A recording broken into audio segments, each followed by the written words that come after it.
For the longest time, I've been postponing doing this. It's something that has been on my heart for the longest while, since I don't know, 2, 3 years. But because there's some things in life that you don't find easy to talk about, and you have to place yourself in a very vulnerable state. I know I am also an ambassador of this. On this podcast, we talk a lot about expressing your feelings, expressing your emotions, be vulnerable because it's very important. I know it's very important and it's helpful, it's healthy for you to be vulnerable. But it's one thing to say be vulnerable, and it's another thing to actually be vulnerable.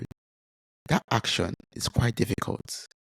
And that's why we decided to put some secrets, to put some thoughts, to put some vulnerable things that we all go through, to pack all of them all into a story. And we put this story into writing and put this writing in a book.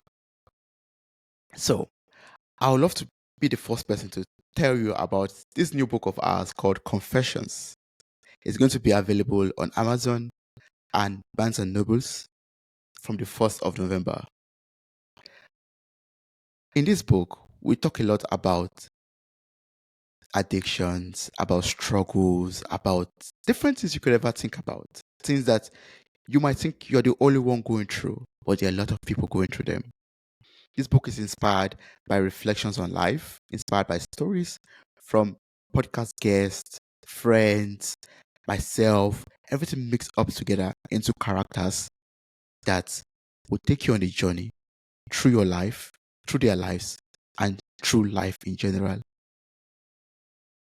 There are different things that we go through, and it really helps for us to process these things so that we could become hopefully better, hopefully know what next step to take that would, profit us best. So the book is written in such a way that you have a chapter which is like maybe a phase of life basically. And we theme this because I don't know, I love food. We theme this in with sweet things basically, like fruit or food. So we have, for example, chocolate fountain. We have a chapter called oranges, for example. And one thing that stands out in this book for me over the whole time of editing and writing and getting feedback is the fact that at the end of it all, you have a page, or not a page actually, you have pages where you could write your thoughts. So you read a chapter of the book and something will be relatable to you. Something is going to catch your attention. Something is going to be speaking to you. And we want you to put it down into writing because writing things down is very effective. It helps you process your thoughts, process your emotions. So we provided lined pages after some of these chapters where you could write down those provoking thoughts, where you could write down those things that spoke to you. You could share some of these things with us through our website, through email, but we would love you to really put them down into writing also. I hope by the time you've read the book, we'll still be friends. But I'm dedicating the next episodes after this to this book. We'll be talking about stories. We're talking about things that even some of them don't even make it into the book, but we'll be discussing them in details. Things that inspired the stories in the book, things that, actually made it into the book, and things that is just for both of us to hear. I mean, yourself and myself to hear. And I hope by the time we go through this series, we will still be friends and we'll come out at the other end even as better beings because that's the purpose of it all, for us to be better. When you know better, you do better. And when you do better, the world becomes better also. So, how did we get here? I mean, after a long while of deliberating and holding back, I finally gathered that courage to share this with you. And I would really love you to go on this journey with me. And I hope you would go on this journey with me.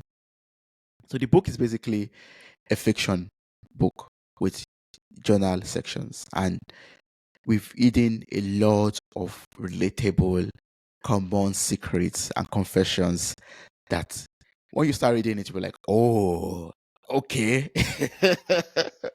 So the opening piece of the book is very personal to me because it's a very, very, how would I say it? It's a very, very touching opening piece, I would say. And for a very long time, I felt out of place. I felt different. I felt misunderstood. And I did not like this. I resented it.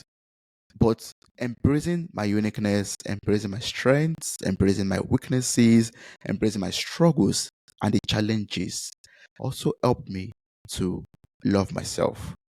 Appreciating that I was born differently, I had a different upbringing, and appreciating that I think differently helps me to see myself in a brighter light and treat myself even much better. And when I started to treat myself better, everyone around me started to treat me better. When I started to treat myself better, when I started to love myself more, this was reflected back to me in the way others treated me, others saw me, or others still see me and treat me actually. So let me read the opening piece to you. Let me read this part of the book to you that actually was not the first part of the book that was written. It was written way after I started writing the book. So here it goes. I could not get the pen off my hand. Ballpoint caressing the paper made from papyrus. The pen stayed glued to my index finger and thumb. I could not stop no matter how much I tried. Life was the vibration, moving my hand with my pen across the papers.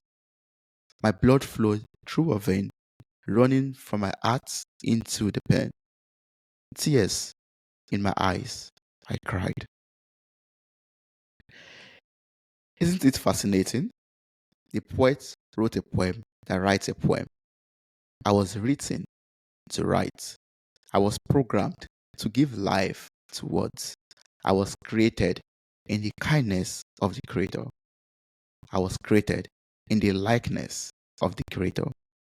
A beautiful piece placed in the limelight. I was made to shine.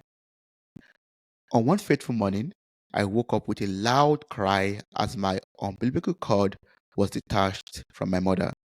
I slowly opened my eyes, discovering that I was somewhere different.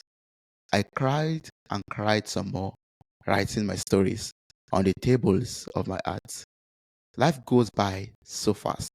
Time travels at our own unique pace, waiting for no one. Things happened. Things only my hands could write, but my mouth could never talk about. Some things you take with you to the grave, but other things you leave hidden within the pages of a book. I hope you find them. So that's like the opening piece, like the first part of the book. The chapter that comes afterwards is also like an opening piece too, I would say. But this one is one I would love to share with you in this episode, showing you are born this way and you accept it that way. You love yourself that way, and that way the world also will love you too. How that makes sense to you? So, what do you think about this? Kindly share your thoughts in the comment section below or use the link in the show notes of this episode. Kindly let us know what you think about this papyrus opening. So, after this opening, there's the next opening, which is called Desert. I'll talk more about this later. And I hope you follow us on this journey, on this series of episodes that will be around and about this book, Confessions. Yeah. Thank you so much for listening. This episode was brought to you by Riverside FM or Riverside.fm. It's a platform where you could record yourself, record with other people in high quality, in studio quality actually. A link will be placed in the show notes of this episode. You could try it out for free. Record yourself, record your thoughts. If you want to have, phone calls with people abroad in high quality, or you want to have or you have a podcast also, you could also make use of Riverside.fm for high quality production. Thank you so much for listening. I love you. I appreciate you. And I'll see you in the next episode.